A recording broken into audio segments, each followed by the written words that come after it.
Alright, this will be part 3. Sorry, in my last video I said I'll go into part 2. I meant part 3. Now that you have all your sides lined up like such, you can solve it like a 3x3. I'm going to go for solving the white face first. Alright? Where's my other white?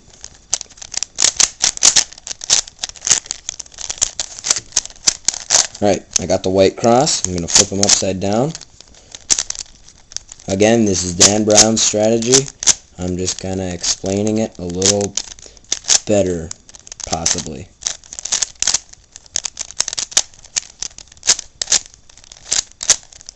Alright, now I got to throw my corners in.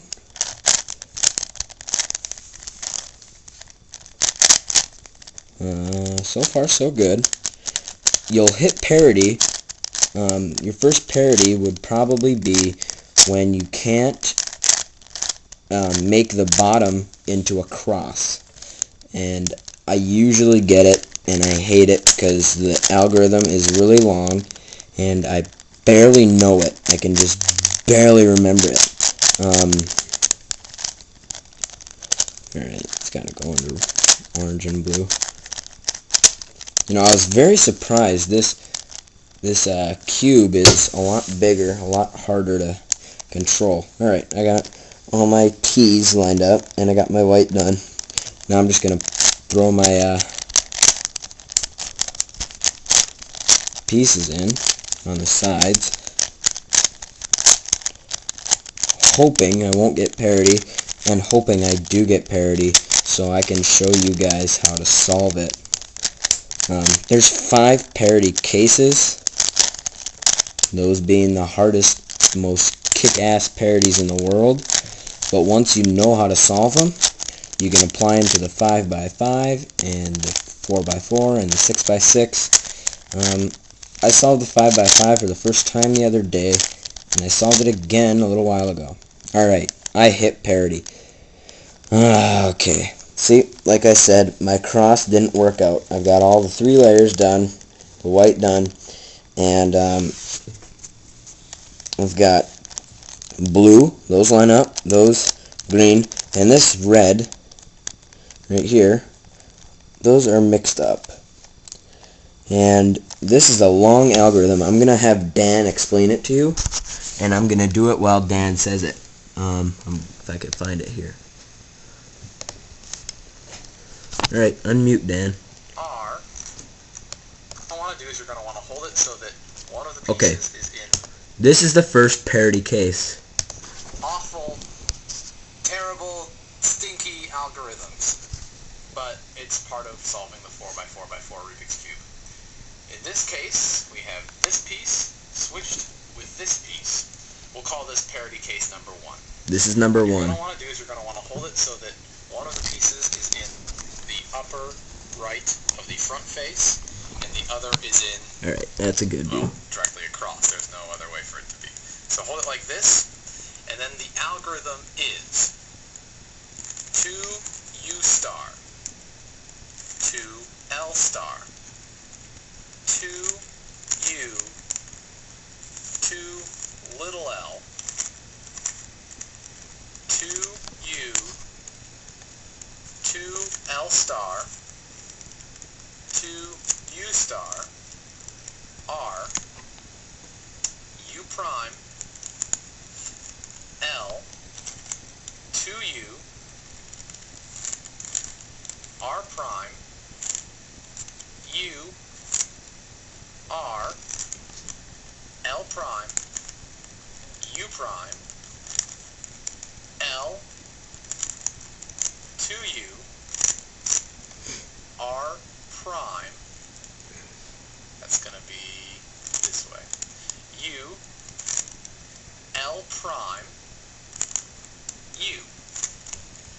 Marvelous. Parity case number 1. Simply marvelous. Here we have I'm gonna parity zoom. case number 2, where everything on the cube is solved. This is mine, right here. This parity case And I'm gonna do this. long, beastly, horrible, stinky algorithm.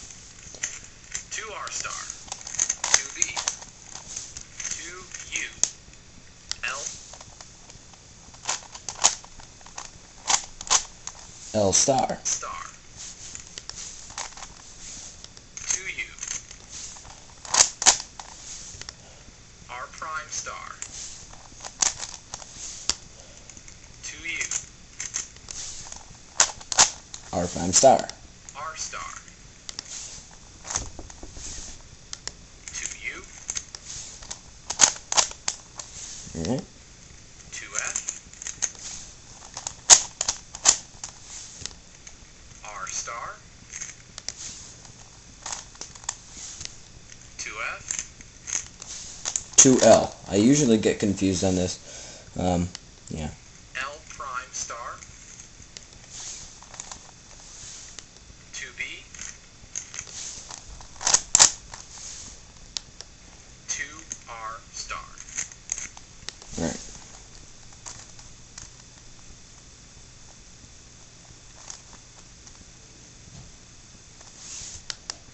And that will...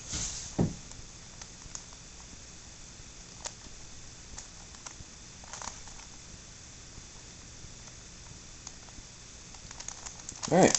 Now, I've pretty much got her done. Yeah. It's almost completely done.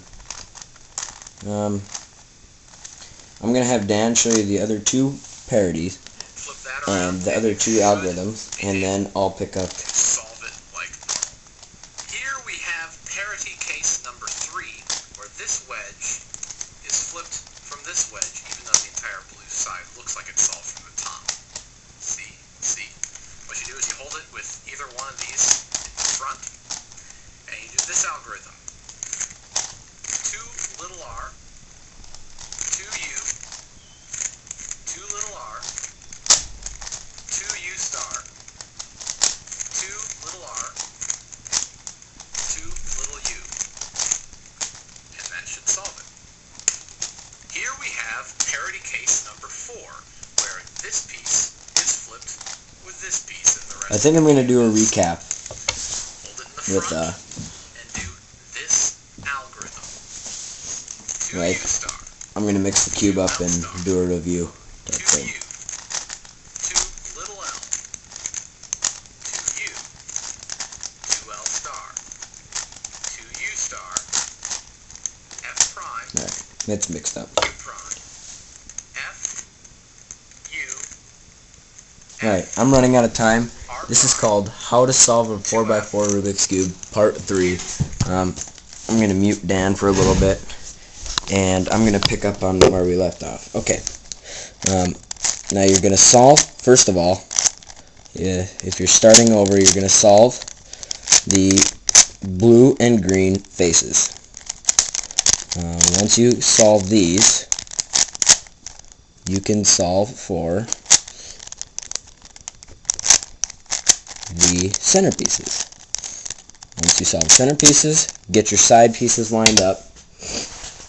Once you get your side pieces lined up, you can solve it pretty much like a 3x3. Only part being, if you hit parity, just go to Dan Brown's website. It's PogoBat. He's who I learned it from. Hopefully you don't get parity your first time. But I did, and I just went to his website, and he's got the non-parity algorithms and the parity algorithms. So I might make a tutorial on a 5x5. There's not that many out there. And I think Dan should do one too, just because he's crazy at explaining. Yeah, so I might make another video and I might upload it, but if I don't, have fun with solving it.